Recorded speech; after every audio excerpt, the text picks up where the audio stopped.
Sorry, brothers and sisters, like always, we are getting started, inshallah ta'ala. Give me a minute to share it to our other resources, inshallah, and then we'll be getting started and moving along, inshallah, tabarak wa ta'ala. Bismillah ar-Rahman ar-Rahim.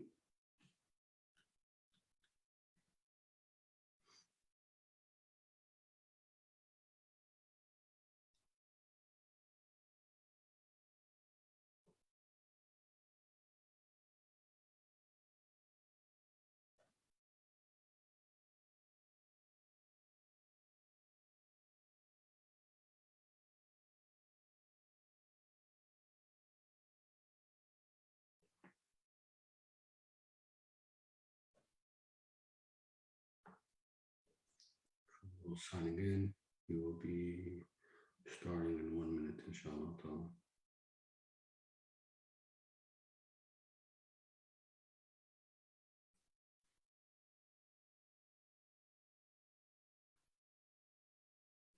All right, so Bismillah wa salatu wa salamu ala Rasulillah wa ala alihi wa ashabihi wa man tamassaka bi sunnatihi ila yawm al-din. أما بعد فإن أصدق الحديث كتاب الله وخير الهدي هدي محمد صلى الله عليه وسلم وشر الأمور محدثاتها وكل محدثة بدعة وكل بدعة ضلالة وكل ضلالة في النار. I commence in the name of Allah, the most gracious, the most merciful. I send salutations of prayers and peace upon the finality of prophets and messengers, Muhammad ibn Abdullah sallallahu alaihi wasallam, upon his family, his companions, and all who follow him in righteousness until the day of judgment. We are continuing on journeying through Saheeh Muslim, the 2-volume summarized edition of Dar al-Salam, inshallah ta'ala, the English version. And alhamdulillah, we are going today through pages 240 through 250 as we are accustomed to, 10 pages at a time. Jabir ibn Abdullah radiallahu anhuma reported that when the Messenger of Allah sallallahu alayhi wasallam delivered his khutbah, his eyes became red, his voice became loud, and his anger increased. And he sounded as if one was warning an enemy. The enemy has made a morning or evening attack on you, as if he was warning the enemy, saying the enemy has made a morning or evening attack on you. He would also say, the last hour and I have been sent like these two, and he would join his 2 fingers together and would further say as to what follows, the best of speech is the book of Allah tabaraka wa ta'ala. And the best of guidance is the guidance of Muhammad sallallahu alayhi wasallam.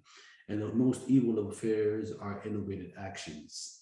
Then, in every bid'ah, every innovated action is something that leads people astray, a means of deviation. Then he would say, I am more entitled to the believer than the believer is to their own selves. He who leaves behind property, it belongs to heirs. But he who leaves debt or children, I will look after them, meaning Muhammad sallallahu alayhi wasallam.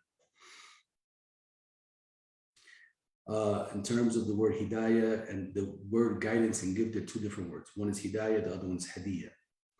Right? So so they're 2 different words, 2 different vowel consonants, inshallah ta'ala. Yeah. Abu Wa'il radiallahu anhu reported, Ammar radiallahu anhu delivered the khutbah sermon and it was short and eloquent.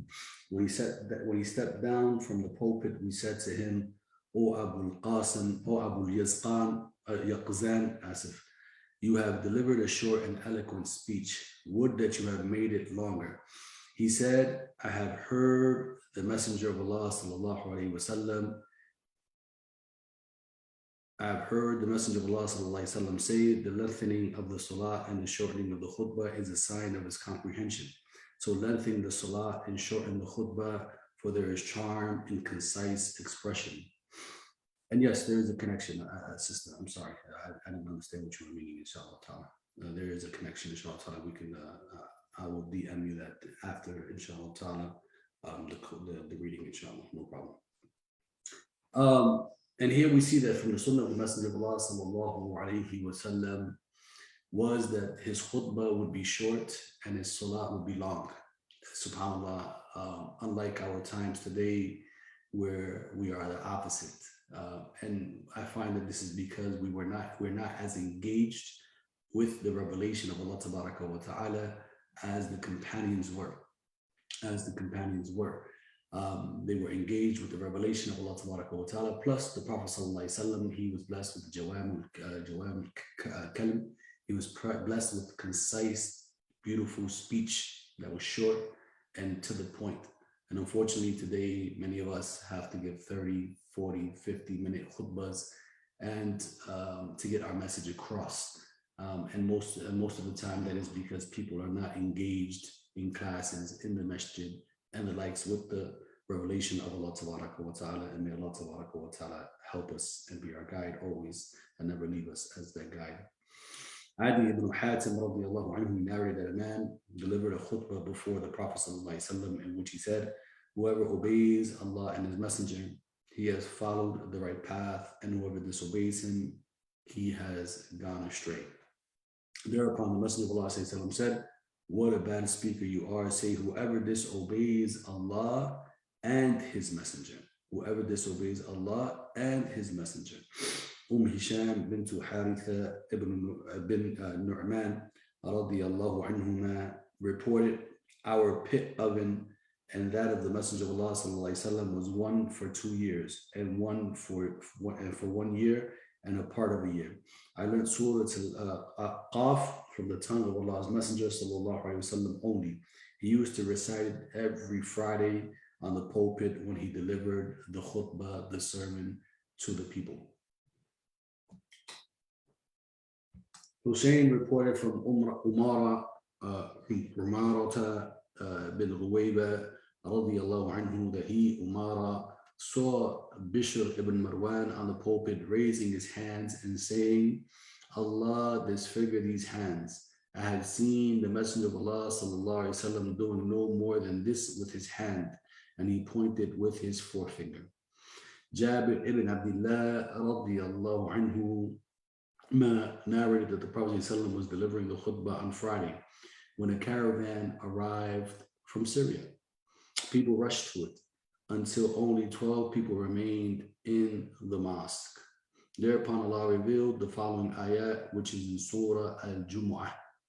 And when they see some merchandise or some amusement, they disperse heading to it and leave you standing.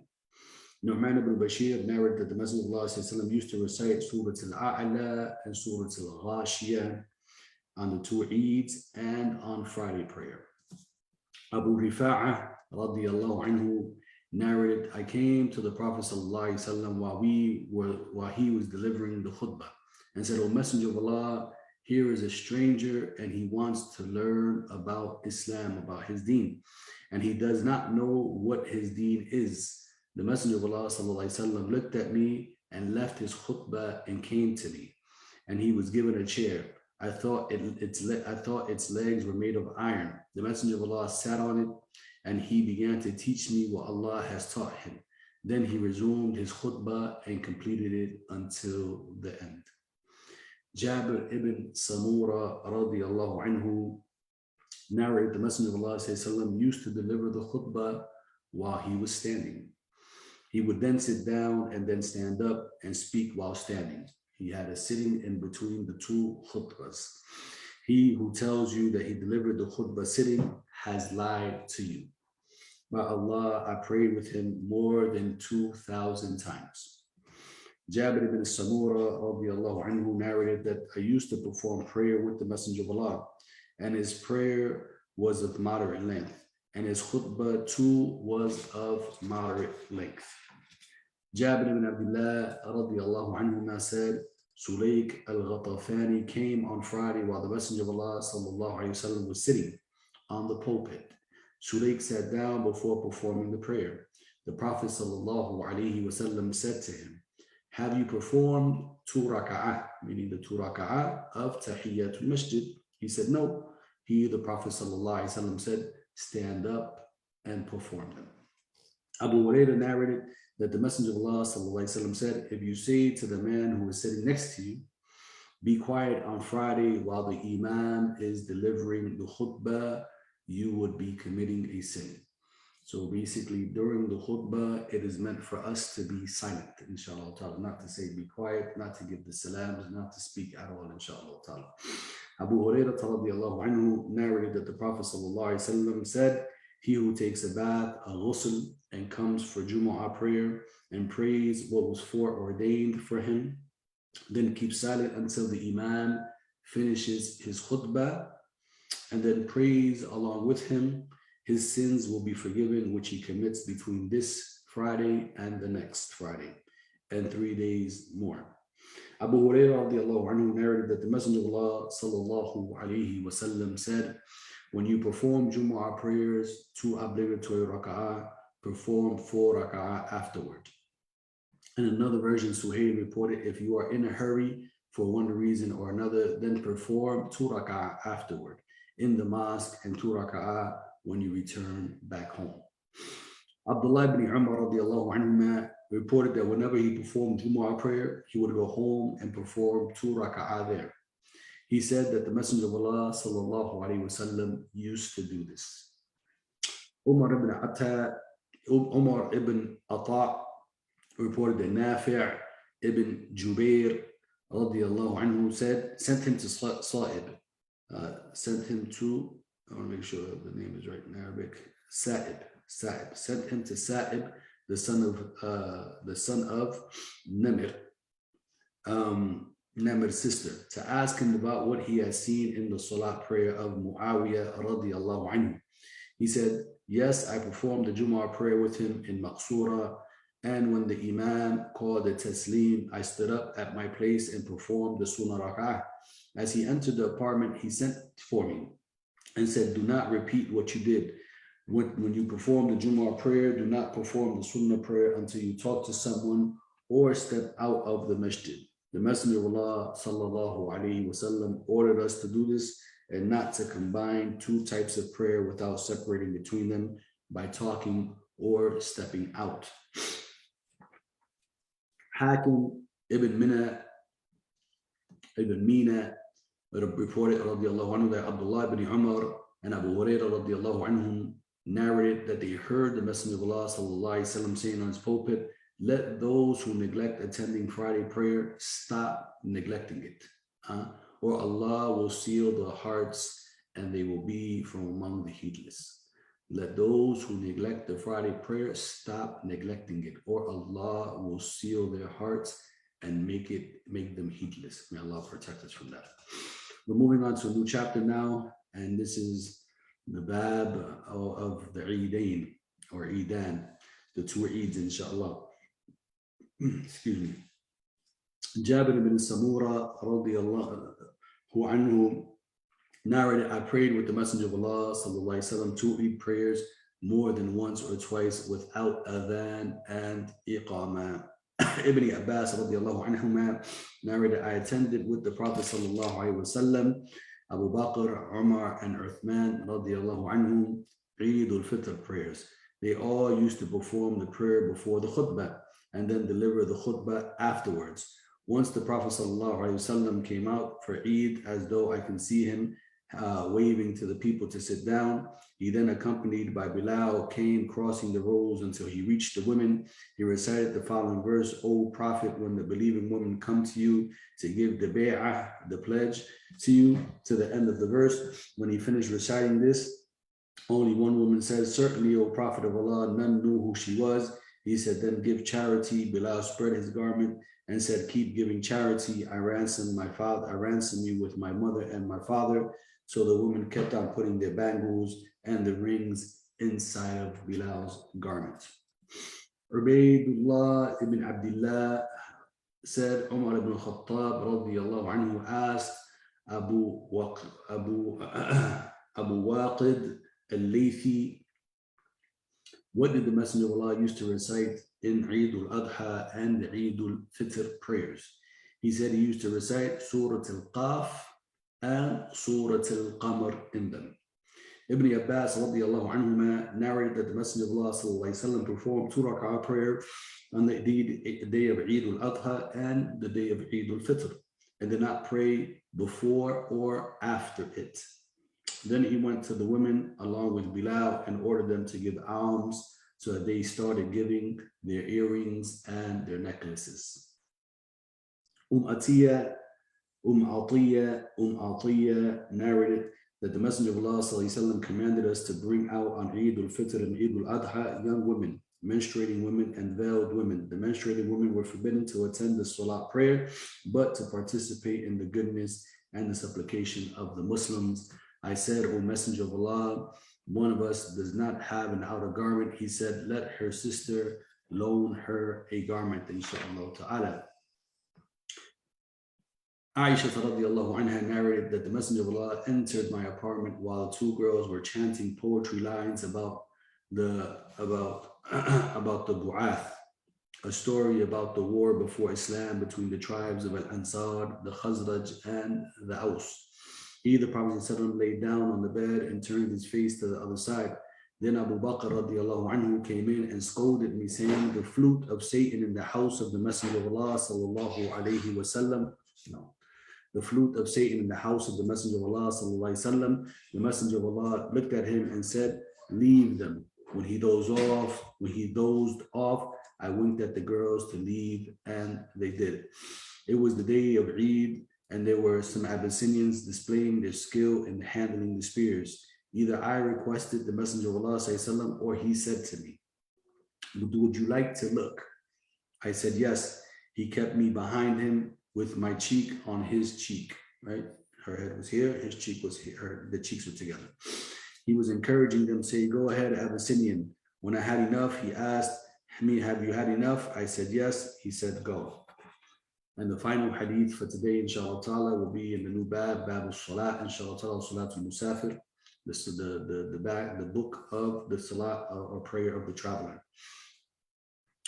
Ya'la ibn Umayyah radiallahu anhu reported, I said to Umar ibn Khattab radiallahu anhu, Allah has said there is no sin on you if you shorten the prayer, if you fear the infidels may sedate you.